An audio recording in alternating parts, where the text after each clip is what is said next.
ये तो हमारे सरकार का विद्यालय है, राजकीय विद्यालय है, सरकार की जिम्मेदारी है जी। सरकार जब ये कहती है कि महिला सशक्तिकरण पर हमारा विशेष ध्यान है, जोर है, तो इन्हें साइंस की शिक्षा क्यों नहीं दी जा रही है? कला वर्ग में स्नातकोत्तर की शिक्षा मिल रही है, कॉमर्स और साइंस के दोनों टीचर नियुक्त नहीं हैं। साइंस और वाणिज्य के टीचर ही नहीं है स्नातक वर्ग में, तो ये कष्ट होता है। दूसरी बात यह है कि ये जो राजकीय महिला पीजी कॉलेज है, ये लखनऊ बलिया राजमार्ग पर स्थित है। इस राजमार्ग से केवल 400 मीटर दूर दक्षिण दिशा में स्थित है।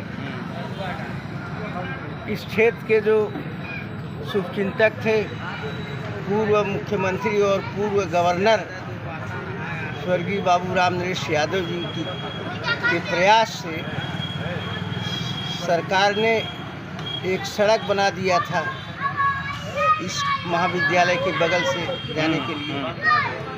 आज ये दशा है कि उस सड़क पर इतने बड़े बड़े गड्ढे हैं, गिर जाए आदमी, बच्चियाँ जो साइकिल से पढ़ने जाती हैं वो गिर जाया करती हैं। इस पर ध्यान कब PWD विभाग का जाएगा, लोक निर्माण विभाग का ध्यान कब जाएगा? और कॉलेज प्रशासन कहता है कि हमारा काम भाई सड़क बनाना नहीं है, पढ़ाना है। हम पढ़ाने के लिए भेजे गए हैं, हम पढ़ाई कर रहे हैं। अच्छा, दूसरी बात यह है कि जहाँ से इस महाविद्यालय की तरफ सड़क जाती है, वहाँ एक चौक बनता है। क्योंकि ये राष्ट्रीय राजमार्ग है लखनऊ से बलिया का, इस पर जो साइकिल मोटरसाइकिल चलती है फर्राटे के साथ चलती है। पिछले वर्षों में कम से कम 1 दर्जन बच्चियां एक्सीडेंट से घायल हो चुकी हैं। जब वो मुड़ती हैं अपने कॉलेज की तरफ, अचानक कोई न कोई गाड़ी आ ही जाती है, उसी स्पीड में आती है जिस स्पीड में वो शुरू होती है। तो हमारे कहने का मतलब है यहाँ पर ब्रेकर का होना बहुत ज़रूरी है। ठीक। कॉलेज मोड़ पर, रोड पर ब्रेकर होना ज़रूरी है। यहाँ के माननीयों को उसके बारे में सोचना चाहिए, जो वर्तमान माननीय हो चाहे पिछले हों, जब तक सब वर्तमान माननीय जो विधानसभा का प्रतिनिधित्व कर रहे हैं, वो लोकसभा भी तो कर रहे हैं। हाँ, इस समय जेल में है। काम तो नहीं रुक रहा है उनका, लोग जाते चिट्ठी वहाँ लिखवा के लाते। प्रतिनिधि हैं, उन्हें भी ये सोचने की फुर्सत नहीं है। जरा इस महाविद्यालय से जो महिला सशक्तिकरण की एक शाखा है, उसके मार्ग की तरफ भी तो ध्यान दे दें।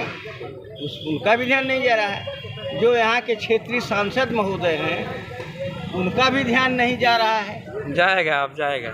और इन लोगों को बार बार जो है क्षेत्रीय जनता निवेदन बार बार कर चुकी है। और मुझे बड़ा अफसोस होता है कि हमारे इस क्षेत्र के जो वर्तमान MLC साहब हैं, आदरणीय राम सूरत राजभर जी, मैं लखनऊ में इनके बंगले पर जा करके एक प्रार्थना पत्र दिया। महाविद्यालय में साइंस और कॉमर्स की पढ़ाई के लिए अध्यापकों की नियुक्ति हो, मान्यता है, प्रक्रिया सब पूरी है, केवल नियुक्ति सरकार अगर अध्यापक डीएम को कर दे तो भी वो आदेश करवाए। नहीं तो DM साहब क्या करेंगे? जब शासन से यहाँ पद सृजित हो करके अध्यापकों की नियुक्ति हो जाएगी, तब DM साहब उसकी देख रेख कर सकते हैं। लेकिन जब सरकार ही नहीं दे रही है, पद दे करके नियुक्ति करना जरूरी है ना। विज्ञान बच्चे पढ़ लेते। तो मैंने इसी आशय का एक प्रार्थना पत्र दिया था माननीय राम सूरत राजभर जी को, और उन्होंने मुझे आश्वासन दिया था। अपने लेटर पैड पर उन्होंने फिर मुख्यमंत्री जी के नाम एक पत्र तैयार किया और कहा इस पत्र को मैं माननीय मुख्यमंत्री जी को अपने हाथ से सौंपूंगा। अभी तक कुछ नहीं हुआ। कितना दिन हुए? साल भर से ज़्यादा हो गया, पिछले साल की बात है, अभी तक कुछ नहीं हुआ। ठीक। तो आप पूछ बैठे यहाँ महाविद्यालय के बारे में, तो भाई पीड़ा है मुझे तो बहुत दिनों से पीड़ा है। क्योंकि यह विद्यालय जो है बहुत दिनों के बाद यहाँ की बिल्डिंग बनी, और जमीन का जो है वो प्रकरण बहुत दिनों तक लंबित रहा, लेकिन उस समय उस ग्राम प्रधान थी स्वर्गीय मनका देवी जी, और उन्होंने बड़ा उदार हृदय दिखाया और ग्राम सभा मुस्तफाबाद में ये ज़मीन दी गई। इस क्षेत्र में केवट बिरादरी, राजभर बिरादरी और चौबे जी और कुछ यादव जी लोग हैं, हाँ और कुछ तेली लोग हैं, गुप्ता जी लोग हैं, इन सब की बेटियां वहाँ जाती पढ़ने, सही बात।